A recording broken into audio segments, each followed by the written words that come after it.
तैयार रहिए, स्टार्ट। पीड़िता के पिता रामलाल ने दिनांक 30 जनवरी 2013 को प्रथम सूचना रिपोर्ट संबंधित थाने में दर्ज कराई कि उसकी 9 वर्षीय पुत्री साय 6 बजे से लापता है। स्टॉप। उसमें यह भी कथन किया कि अपीलार्थी ने उसकी पुत्री को बीड़ी लेने के लिए किराना की दुकान पर भेजा था, तब से वह गायब है। स्टॉप। चई गांव माखन खंडवा के पुलिस स्टेशन में तदनुसार FIR संख्या 38/2013 उसी दिन भारतीय दंड संहिता की धारा 363, 366 के अंतर्गत दर्ज की गई। स्टॉप। अगले दिन 2 फरवरी 2013 को खेत में पीड़िता का शव पाया गया। स्टॉप।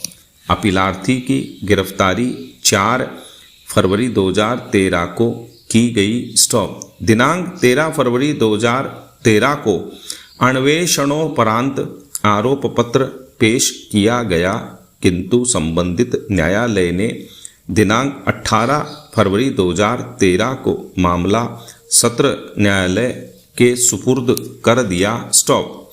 अपीलार्थी की ओर से 18 फरवरी 2013 को कोई अधिवक्ता उपस्थित नहीं हुआ। स्टॉप। अतः विधिक सहायता सेवा की ओर से दिनांक 19 फरवरी 2013 को अपीलार्थी की सहायता के लिए एक अधिवक्ता नियुक्त किया गया, किंतु वह उपस्थित नहीं हुआ। स्टॉप। फिर भी इसी दिन सत्र न्यायालय ने अपीलार्थी के विरुद्ध भारतीय दंड संहिता की धारा 302, 363, 366, 376(2) F और 377 तथा यौन अपराधों से बालकों का संरक्षण अधिनियम 2012 की धारा 4, 5 और 6 के अंतर्गत अपीलार्थी के विरुद्ध आरोप तय किए और 26 फरवरी 2013 तक अभियोजन के कुल 13 साक्षियों के साक्ष्य पूरे कर लिए गए। स्टॉप। इसके बाद 27 और 28 फरवरी 2013 तथा 1, 2 और 4 मार्च 2013 तक विचारण पूरा कर निर्णय सुनाया गया। स्टॉप। दिनांक 4 मार्च 2013 को ही विचारण न्यायालय ने अपीलार्थी को उपर्युक्त धाराओं में दोष सिद्ध घोषित किया और उसी दिन दंडादेश के प्रश्न पर सुनते हुए अपना अंतिम निर्णय भी दे दिया, जो इस प्रकार है। पैरा 1, धारा 302 भारतीय दंड संहिता मृत्युदंड। 2, धारा 363 भारतीय दंड संहिता 7 वर्ष कठोर कारावास, जुर्माना 1000 रुपये, चूक कारावास 1 माह। 3, धारा 366 भारतीय दंड संहिता 7 वर्ष कठोर कारावास, जुर्माना 1000 रुपये, चूक कारावास 1 माह।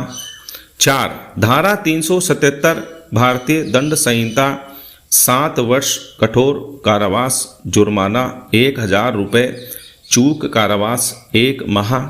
5, धारा 376(2) आजीवन कारावास। पैरा समान अपराध होने के कारण पोक्सो एक्ट की धारा 6 के अंतर्गत कोई दंड नहीं दिया गया।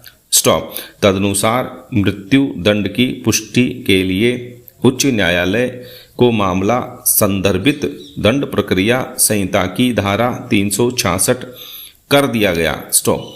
दूसरी तरफ अपीलार्थी की ओर से भी उच्च न्यायालय में अपील की गई। स्टॉप। उच्च न्यायालय ने भी आक्षेपित निर्णय दिनांक 27/6/2013 के द्वारा न केवल मृत्यु दंड की पुष्टि CA नंबर 4/2013 कर दी, अपितु अपीलार्थी की अपील CA नंबर 748/2013 भी निरस्त कर दी। स्टॉप। अतः यह SLP द अपील उच्चतम न्यायालय में प्रस्तुत की गई। स्टॉप। उच्चतम न्यायालय विधिक सेवा प्राधिकरण ने अपीलार्थी के लिए श्री सिद्धार्थ लूथरा वरिष्ठ अधिवक्ता को न्याय मित्र एमिकस क्यूरी नियुक्त किया, जिन्होंने प्रथम एवं द्वितीय सुनवाई की तिथि पर निम्नलिखित महत्वपूर्ण प्रश्न उठाए, जिन पर केंद्रित होकर पूर्ण पीठ ने न केवल अपीलार्थी के दंडादेश को निरस्त कर दिया, अपितु मामले पर पुनः विचार के निर्देश के साथ अन्य निर्देश भी जारी किया। पैरा 1।